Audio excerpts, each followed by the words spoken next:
안녕하세요, 유나입니다. 요즘 쏟아져 나오는 먹지 말라는 컨텐츠들, 불안 심리를 자극해 조회수를 올리는 내용들이 많다 보니까 저도 좀 눈살은 찌푸려지더라고요. 이게 수채 구운 고기나 기름에 튀긴 치킨처럼 정말 안 먹어야 할 음식이 아니라 건강 식재료까지 하나하나 단점을 찾아 마치 먹음다 큰일 날 것처럼 극단적으로 몰아가니까 곡류도 독이다, 고추장 된장도 독이다, 각종 채소는 옥살산 때문에 큰일 난다 등등, 이걸 먼저 정리하지 않으면 건강식단을 시작할 수조차 없거든요. 장볼 때부터 멘붕이니까. 하물며 카니버거 콘텐츠 중엔 채소가 절대 좋은 게 아니란 주장까지 있어요. 저도 현기증이 납니다. 자, 모든 음식엔 장단점이 있어요. 단점만 가지고 극단적인 주장을 하기 시작하면 저희는 정말 다 굶어 죽어요. 내 몸 상태가 어떤지, 내 체질은 어떤지, 그거에 따라 피할지 챙겨 먹을지 선택하면 됩니다. 가령 고추장 된장을 먹으면 통풍에 걸린다, 퓨린이 함유됐다고 건강한 사람까지 통풍 걸릴 것처럼 말하는 걸 들을 필요는 없거든요. 그렇게 따지면 한국은 지금 대부분 통풍 환자겠죠. 암 환자처럼 면역력이 저하되거나 소화기관이 약해져 있다면 조심할 필요가 있지만, 건강한 분들이라면 열심히 드세요. 건강한 사람에게 이런 게 독이면 숯불에 구운 고기는 핵폭탄급이거든요. 또 시금치, 비트, 콩 등의 옥살산 얘기도 많이 나오던데, 가령 신장이 안 좋다, 조심하는 게 맞죠. 하지만 건강한 사람은 조리법만 지키면 사실 걱정할 부분은 아니거든요. 일단 옥살산은 열을 가하면 줄어들어요. 또 수용성이라 삶거나 데칠 경우 물로 잘 빠져나가기 때문에 조리법만 잘 활용해 뭐든 적당히 드시면 되고요. 또 곡류엔 피틴산과 렉틴 등의 독성이 있어 먹으면 안 된다. 한국인은 밥심으로 삽니다. 물론 체질이나 질병에 따라선 약간의 양도 독성으로 작용할 수는 있죠. 하지만 불리거나 발화하면 이마저도 줄어들고요. 발화현미처럼요. 흰쌀밥보다 몇백 배 건강한 밥인데, 적어도 건강한 분들은 저 이유 때문에 피하실 필요 없어요. 발화현미 잡곡밥 드세요. 또 채소엔 독성이 많다. 이 채소의 독성이 문제라면 우리가 사 먹는 모든 식품엔 독성이 있어요.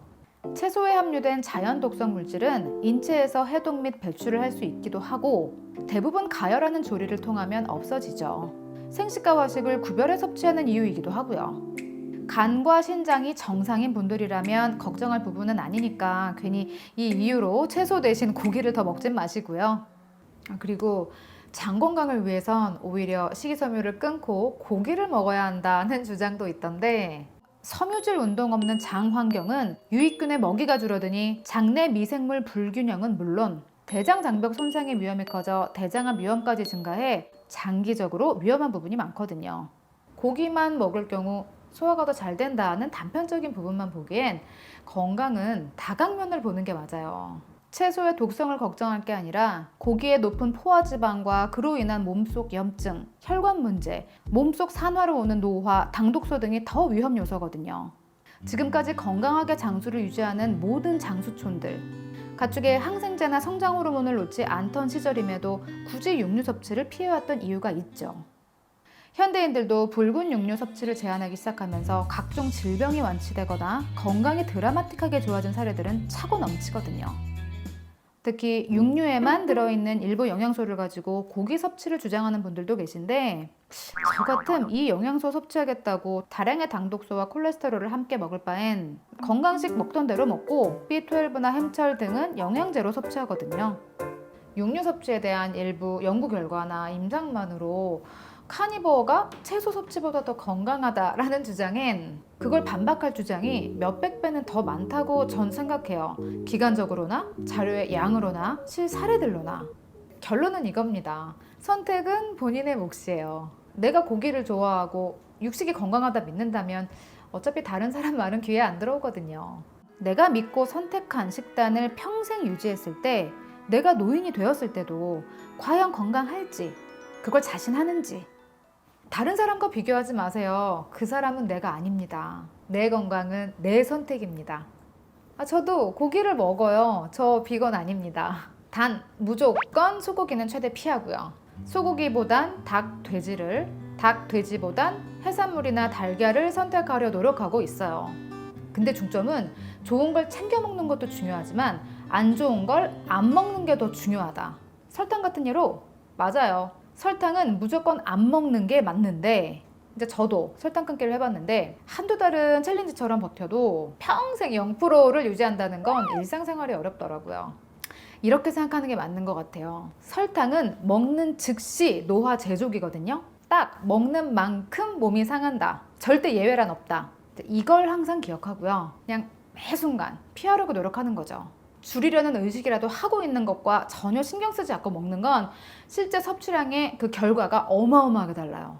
근데 가끔 디저트 하나는 순삭 하시면서 뭐 소스 애들은 0.1%의 설탕도 용납 못해 하는 분들 계세요. 이럴 바엔 0%의 강박에 너무 스트레스 받는 것보다 차라리 내가 하루에 1티스푼까진 허용한다고 정하고 이 양을 아꼈다가 이게 일부 소스에서 혹은 외식 메뉴에서 섭취될 수 있다는 방식으로 허용하세요. 평소 디저트처럼 많은 양의 설탕을 한꺼번에 섭취하지 않고 스스로의 미니멈을 넘지 않는 것만으로도 변화는 분명히 옵니다. 엄청나게요. 자, 그럼 질문 많았던 잡곡밥 어떻게 하는지 알려드릴게요. 일단 제가 하는 비율부터 알려드리면 대략 바라현미 30에 쌀 10, 귀리 10, 찹쌀현미 10, 콩 30 이 정도로 해주는데 현미는 소화가 더 잘 되는 바라현미로 넣고 찹쌀현미나 검정찹쌀은 잡곡밥에 찰기가 없어 심심할 때 조금 넣는데 뭐 넣지 않을 땐 바라현미로 다 넣어요. 콩은 주로 부드러운 렌틸콩을 넣지만 병아리콩, 검은콩 등도 취향에 맞게 바꿔주고요. 잡곡밥은 이미 저속노화 식단으로 유명한 정의용 교수님의 비율도 있죠. 평소 식이섬유 섭취량이 높지 않아서 가끔 불편함을 느끼는 분들이 있는데 처음부터 몇 대 몇 비율을 고수하기보다 비기너분들은 처음엔 쌀을 좀 높게 잡곡과 콩을 낮게 시작하다가 점차 내 몸에 맞게 잡곡의 비율을 올리면 돼요. 저처럼 자신의 컨디션에 맞춰 내용물을 조금씩 바꿔주는 것도 좋아요. 가끔 꼭 이것저것 넣어야 하냐 현미만 넣으면 안 되냐 하시는데 일단 현미를 바라현미로 대체하면 독성은 낮아지고 영양성분은 올라간다 했잖아요. 여기에 콩과 같은 잡곡을 혼합하면 필수 아미노산 부족도 저절로 해결돼서 거의 완벽에 가까운 복합 탄수화물이 되거든요. 참고로 잡곡밥은 식감이 안 좋더라 하는 분들 워낙 부드러운 렌틸콩이나 조, 퀴노아 등을 제외하곤 현미, 귀리, 각종 콩 등은 워낙 딱딱한 식감이기 때문에 최소 6시간 정도는 불렸다 밥을 짓는 게 식감이 좋고요. 밥솥에 따라 개인차가 있기 때문에 불림 시간이나 물의 양은 조금씩 조절해서 해보세요. 그리고 빵이 주식인 분들께는 천연 발효빵으로 추천드리잖아요. 우리가 흔히 알고 있는 사워도우, 깜빠뉴, 치아바타 등 빵을 천연 발효종으로 만든 걸 말해요. 인공 효모빵에 비해 천연 발효종을 사용해 천천히 발효시킨 천연 발효빵이 글루텐도 더 잘 분해하고 혈당 반응도 더 완만한 장점이 있거든요. 또 비타민 B군, 유기산 등이 생성돼 영양소도 더 높고요. 물론 빵 섭취 시에도 견과류나 콩, 식이섬유 등을 함께 섭취하면 혈당 조절에 더 도움이 되는 건 맞지만 어차피 이건 옆에 두고 함께 섭취하면 되기 때문에 힘들게 찾지 마시고요. 그래서 전 빵 고를 때 잡곡이냐 통곡물이냐 이거보단 천연 발효빵이냐 아니냐에 더 중점을 둬요. 물론 천연 발효종이라 해서 글루텐이 100% 사라지는 건 아니에요. 일반 빵 대비 더 낮아진다는 거지 밥처럼 아예 없는 건 아니거든요. 통밀이나 호밀도 글루텐 함량이 더 낮은 건 맞지만 역시나 함유되어 있긴 하고요. 글루텐에 민감하거나 특히나 알러지 있는 분들은 사실상 밥 식단을 하는 게 맞아요. 단 보통의 건강한 분들이라면 소량의 글루텐은 큰 문제가 되지 않기 때문에 빵 식단을 선호하신다면 천연 발효빵으로 추천!